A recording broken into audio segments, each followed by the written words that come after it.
It's summer, 2023, and there's been a series of biting encounters between sharks and beachgoers in waters off Long Island.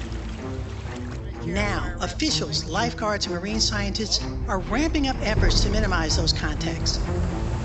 You've got questions? We've got a panel of experts ready with some answers on this Newsday Live conversation.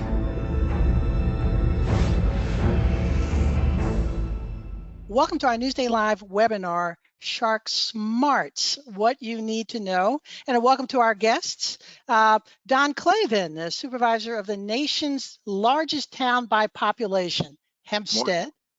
We've got Chris Scott. He's a marine biologist from the State Department of Environmental Conservation, and a guy with a very difficult job. This is Brian Dietrich, senior beach manager of ocean lifeguards in the town of Islip. Welcome. Let's jump right into it. I'm going to start out with a question. This is from one of our viewers. It says, if I stay 20 feet from shore, will I be safe from a shark attack? If I stay 20 feet from shore, they don't tell us whether it's sound, bay, ocean. But Brian, why don't you start out with this one, because a lot of swimmers and beachgoers are trying to figure out what they need to do. Sharks swim in the ocean at all different depths, actually. We've had them inside the break line. We've had them just at the breaker line. They're basically going to go where the bait is, and then they're chasing bait, they're trying to eat. And so they are at all distances from the beach. They could be schools out past the bar, as well as smaller schools or individual sharks close to shore. So you just need to be alert all the time for different situations that you may see birds diving, you may see schools of bait fish, and you want to avoid those areas at all times if you see that happening. Chris, I'm going to come over to you. Brian said sharks are everywhere, and they've been there, and they've always been there. What does this look like from a marine biologist point of view? Yeah, absolutely. Brian is very accurate in that statement. Our message has always been that as a bather, you're assuming the risk when you enter the water. It's a wild, natural environment with wild animals that live there, and it's all about changing your behavior to minimize your risk of negative interactions with these animals. So, as Brian said, if you see schools of bait fish or diving seabirds, it's a good indication that there might be marine predators nearby, such as sharks, and you want to stay away from those areas. Going out into deeper water can increase your risk if you happen to go on beyond the bar and in the trough, where a shark may be waiting for a fish or a crab to be swept out by the surf. Again, that's you're increasing your risk by going out deeper. Swimming at dusk, dawn, and night is increasing your risk, because these are times when sharks tend to feed. They have the advantage over the small bait fish. If the water's murky, there's increased chances of misidentification of sharks, misidentifying their prey and bumping into bathers and that kind of stuff. So avoiding all these different things and changing your behavior as a swimmer can really minimize your risk of a negative interaction with a shark. Well, Supervisor Clavin, it's your job to keep an eye out on everything that's going on in the town of Hempstead. What is the town doing, given this recent spate of negative interactions, let's call them, with sharks? Yeah, Brian and Chris really touched on it, but Chris said something very unique in that you need to change your behavior. In the last 2 years alone, we've seen more shark sightings off our town beaches than we did for 20 years. And in particular, some of them more dangerous, as the bull shark, which is a shark that is a very aggressive shark that comes to the shoreline. So we've changed our behavior. In the last few years, we've invested in jet ski patrols that go up and down the shoreline. We are doing drone flights every single morning. We've worked with the state and our other lifeguard friends out in Islip or wherever they be, where we're training our lifeguards now to identify fins that are coming out of the water, to know the difference. So I think the comment that was made earlier about changing behavior is something that all localities, all municipalities are doing. We're changing our habits because we're seeing a change in the habits of the waterways. Well, I'm gonna address this to all three of you. Make it sound like it's getting pretty dangerous out there. Is that true? I mean, as from a beach goer point of view, or I don't think you're saying avoid beaches.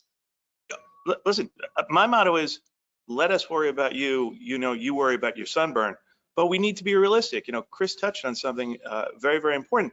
You're seeing a change, not only of the waters warming off Long Island, you're seeing a lot of bait fish. And with the bait fish are coming a different species, and these are sharks. As I said, in our region, we have seen more shark sightings in 2 years than we did for 2 decades. We want you to enjoy the beaches. That's the best part of Long Island.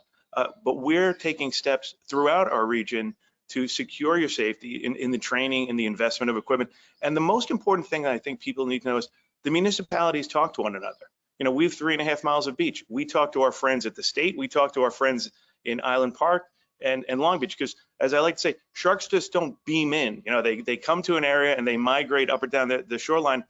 And that's the benefit of working with individuals like this. We work together for people's safety. Well, Chris, can you give us some insight from a marine biologist point of view on what is happening a lot outside in Long Island waters that we are seeing more sharks? Sure. I've seen a lot of oversimplification of explanations of what's going on. Marine ecosystems, the ocean ecosystem is incredibly complex. You have changes in species distributions. So not only the sharks themselves, but the animals they eat. So you have Atlantic menhaden, dogfish, rays, squid, mackerel, all these things that they feed on. Each one of these animals, each one of these species has a preferred habitat, water temperature, dissolved oxygen, salinity, and that will change where the animals are found geographically. So the physical oceanography is changing, the species distributions are changing, and it really can change where sharks are found and when they're found in these locations. So to say it's one thing or another is really difficult. We have seen locally abundant schools of Atlantic menhaden or bunker, and this is what you're seeing along the South Shore. And along with that, the marine ecosystem is responding. We're seeing schools of striped bass, bluefish, dolphins, seals, marine birds, whales, and of course sharks. They're there because these animals are forage fish. They're the food source. So sharks are going to be located typically where their food is. And we really want to, when bathers come into that scenario, we want to avoid going into where their food is and avoid or minimize the chances of misidentification of a shark misidentifying their prey. Well, Brian, you got feet on the sand, or people with feet on the sand, and you've been in a lifeguard and as a beach manager for a very, very long time. What does this look like to you? As Chris has said, the ocean's getting cleaner and we're having more bait fish, which is a good sign, and everything is increasing, all fish species, it appears, so that's a good thing. But as far as you know, the sharks itself with people, they just need to realize that if you see something, you need to report something also. Go to your lifeguard, tell them what's going on. The lifeguard can direct people from there and they can make adjustments to the beach. At the town of Islip, we have a certain flag ledger system, I'll call it, where we fly different color flags for different situations. Purple is for dangerous marine life. So if we have shark sightings, we will fly a purple flag and with red flags also. So if you see, you know, usually our flag ledger is green is for calm situations, yellow is for caution, and red is for stop and think, just like a traffic light would be. And when you see a red and a purple flag for the town of Islip, that indicates that we have dangerous marine life present. And you should ask the lifeguard, go up to the lifeguard chair and ask them what the danger is. It may not be sharks that day. We have had jellyfish wash up. We've had some Portuguese man-o-war come to shore recently. So it's important to contact and stay in communication with the lifeguards when you're at the beach. How has training for lifeguards had to change in response to this, or has it? Oh, I'll jump at that. We've actually worked with municipalities like Brian's, as well as the DC and New York State, really in giving not only the basic CPR and swimming certification, but again, in safety protocols of identifying some of the different species out there. We run over drills on how to secure people safely out of the water.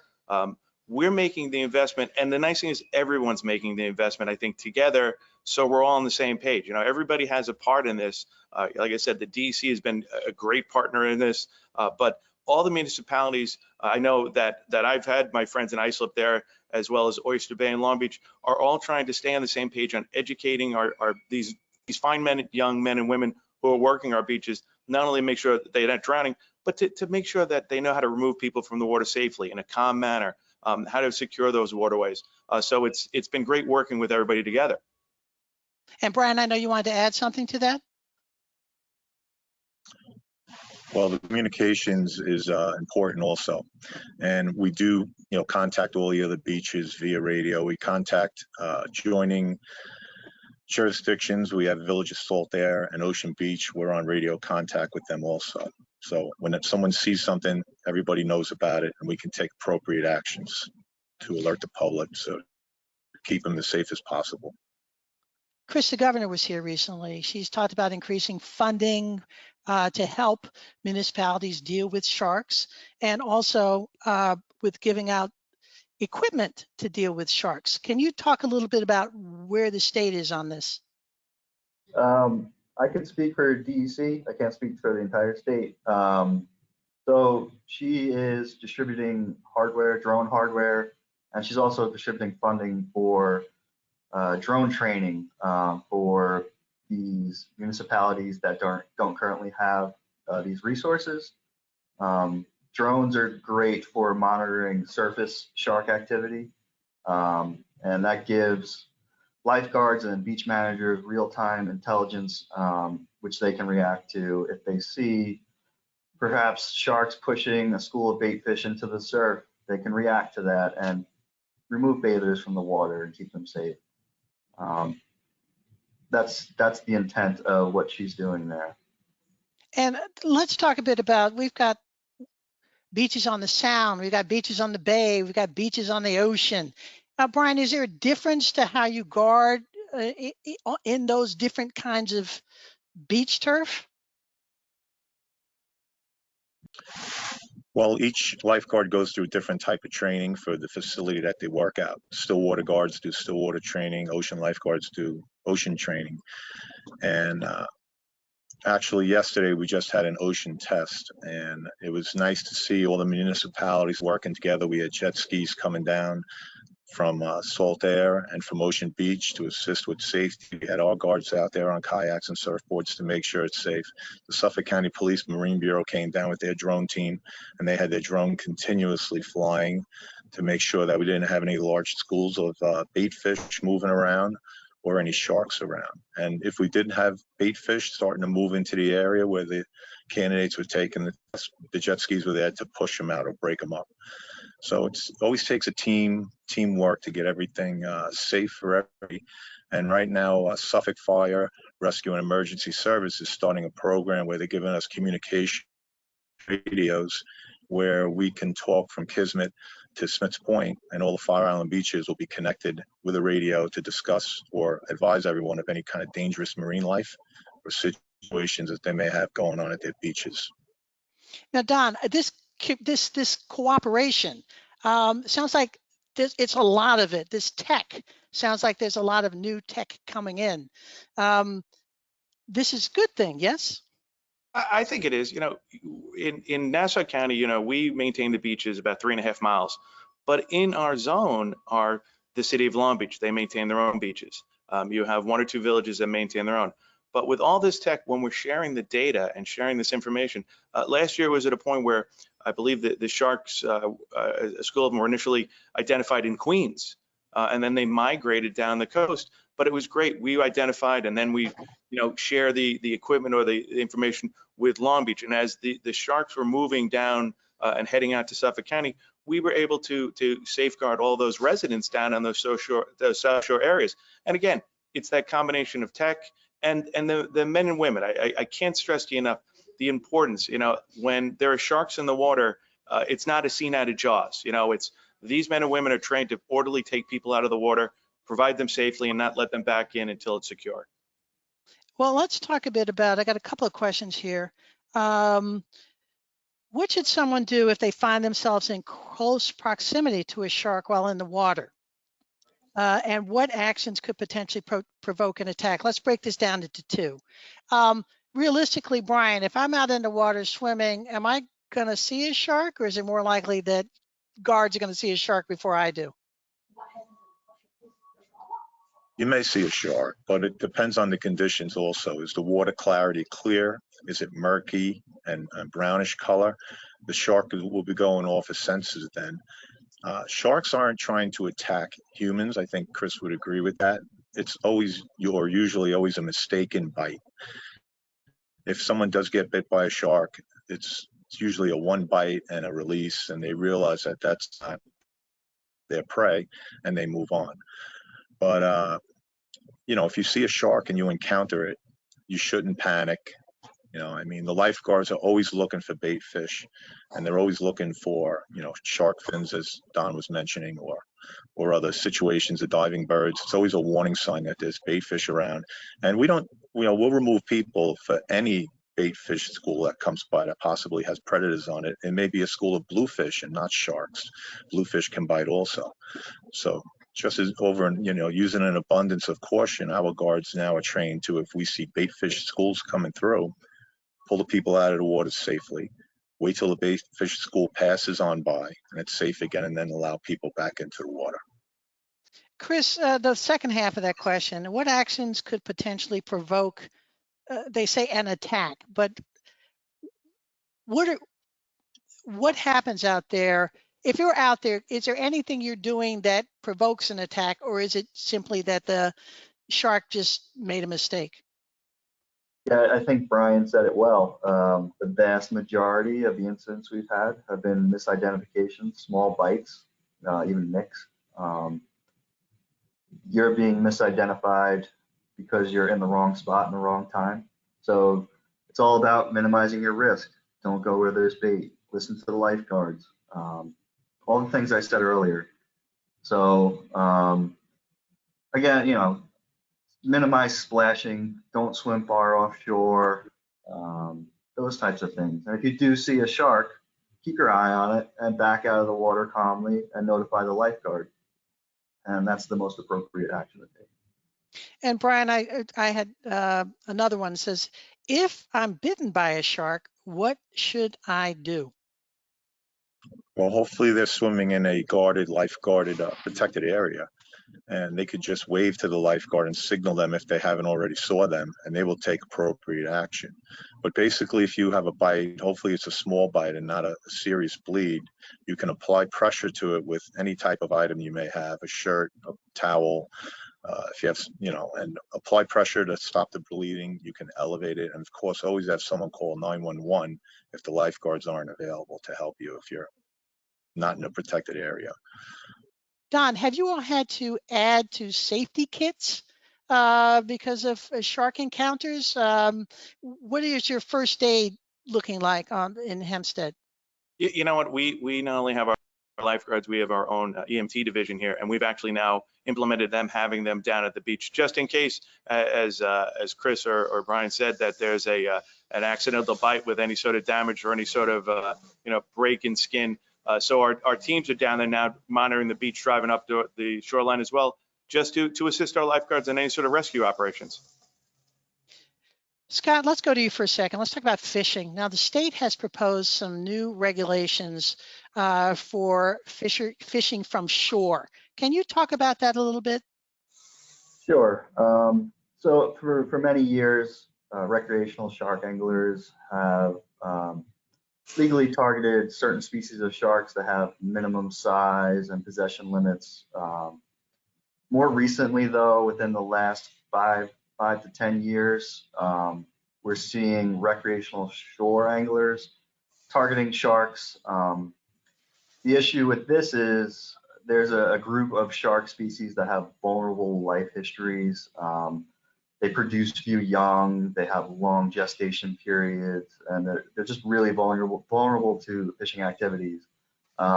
these shark species are called prohibited shark species. In New York, the primary species that these shore anglers are landing and targeting are these prohibited shark species. And we've had rules since 2010 in New York that makes it illegal to target, pursue, or kill these animals. And unfortunately, we're seeing an increase in the shore-based fishery for these prohibited shark species, these protected sharks. So we're trying to implement gear regulations and handling and release regulations that would minimize this activity. So just to clarify, you're trying, well, let's back up for a second. So we have some protected species of sharks on Long Island, things that people should not be pulling out of the waters. Can you talk a bit about what species are those? Sure. So our prohibited shark species that we primarily see near shore and where anglers in the surf would be catching are the sandbar, sand tiger, dusky sharks. So these three species have always been here, and they're still here. And if you throw a bait out in the summer, these are likely the species that you're going to catch. And a lot of the imagery we've seen on social media and traditional media, these anglers are mishandling the animals. They're sitting on them. They're holding the jaws open. We've seen people hanging them from gaffs, but still releasing them. And when you drag them over dry sand, you can dislocate vertebrae, you can tear internal organs, and the angler may see the animal swim away, but it may not survive. And with them being so vulnerable to removals with their life history, it can really impact the population. Well, let's go to the flip side of that, Brian and Don, jump in on this if you can. Is there any way to distinguish which sharks have been doing the mistaken biting out there? Are these the protected sharks or different kinds of sharks? I'm not exactly sure which sharks are doing the accidental biting. I guess they can possibly determine that after they do an examination of the wounds, perhaps the size of the teeth or the type of the bite that it is. Most of the sharks that we've been observing at our beaches have been in the 3 to 4 foot range sharks, so they are smaller, kind of school sharks, if we can call them that. We haven't noticed any really large sharks around, which is a very good thing. Very happy for that. And Supervisor, what are you all seeing? You know, we're seeing, like I said, 2 years ago was the biggest concern with those bull sharks. Last year we didn't have as many larger sharks, and that's a plus. Bite size, of course, we've talked to. I think they had the incidents out at Jones Beach. Our team talked to the state about what those bites were out there. And again, you know, to me, it's just having these, you know, these precautions put into effect. And on the seminar alone, I can't wait to follow up with Chris and Brian about what other segments we can institute in the town policies to secure people. And so you're not seeing a lot more bull sharks this time. Fortunately, we are not. 2 years ago, we saw an overabundance of them, and we were delighted when they left. And hopefully, you know what, everyone takes a vacation from the South Shores when it comes to sharks this year. All right, so Chris, got to come back to you. Bull shark, how's that different from the protected series sharks? So bull sharks are more southern species, commonly found in Florida and the Carolinas that point south. Very, very rare to find in New York. If the water currents and warm water currents come up to New York at certain times of the year, there may be a bull shark. I'm only aware of 2 incidents in the last 5 years of confirmed bull sharks.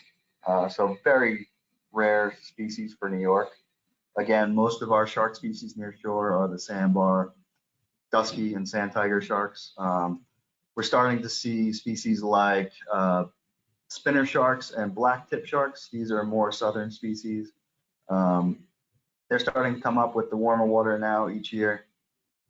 So that's something new.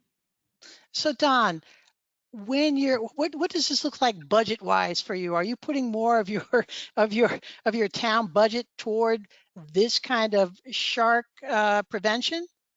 Yeah, it's such a great question because you have to. You know, 2 years ago when we really saw the more sightings. Just trying to get a jet ski was almost impossible in this region during the pandemic. You know, we've invested now in multiple jet ski. We've not only have our bay constables on the water, we've now invested on boats that come closer to the shoreline. Again, to monitor the area, but it also gives people that comfort that they're seeing more equipment on there. The drones, I'm delighted the governor is funding additional drones. I'll be happy to take any money the state wants to send us for the drones because they're not cheap. You want to get a high quality one. To us, it's money for safety, and to me, you just can't spend enough of it. So we put additional money in the budget every single year for the equipment that's needed to safeguard the residents. And Brian, let's talk about lifeguards for a second. How are your lifeguards reacting to all of these additional duties? I mean, it sounds like it can be dangerous out there. That puts a little bit more pressure to what's already a lot of pressure on lifeguards. What are you seeing from your guards? Yes, I mean, the lifeguards are very well trained. They are very professional, and they are people who really love their jobs. They love to help the public and help each other. And it's always a teamwork. Everyone has to know what everyone's going to do at the chair. And that's why they train when there's a rescue performed. And usually their main function is usually saving people who may be drowning or in trouble in the surf.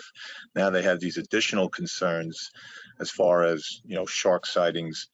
If there is a serious bite, what to do. So we've also have a safety box, we'll call it kind of like a shark bite box, if you want to call it something like that, where we have all heavy first aid supplies in there that we would need if there was a serious bite. Hopefully that doesn't ever happen. But lifeguards are great. You know, they make adjustments in their daily routines when they have to. They communicate with each other. And I'm just very proud of all guards. They do a fantastic job. Chris, looking toward the future, if this is possible, from a marine biologist perspective, is this something that we're going to be dealing with every single year now on Long Island? That's difficult to predict.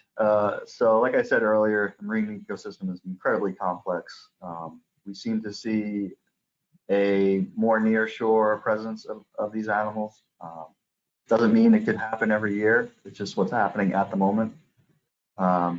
But it's important, as the other guests are saying, to beef up their readiness. So having those first aid kits, improving communications between municipalities, educating their lifeguards, educating beachgoers about what the risks are of entering the ocean. These are all important steps that everyone should be taking in case it does stay this way. Everyone can be ready. And let me just one more in terms of a beachgoer. I'm going to the beach. Now, Brian mentioned different color flags.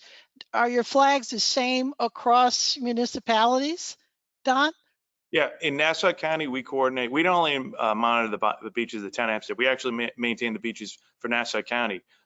We coordinate our flags along with Long Beach, the private clubs along the area, so we can identify areas, you know, non-safe swimming, let it be for sharks or riptide or anything else. So we coordinate with them as well. So it's green is okay. Green is good. Red is bad.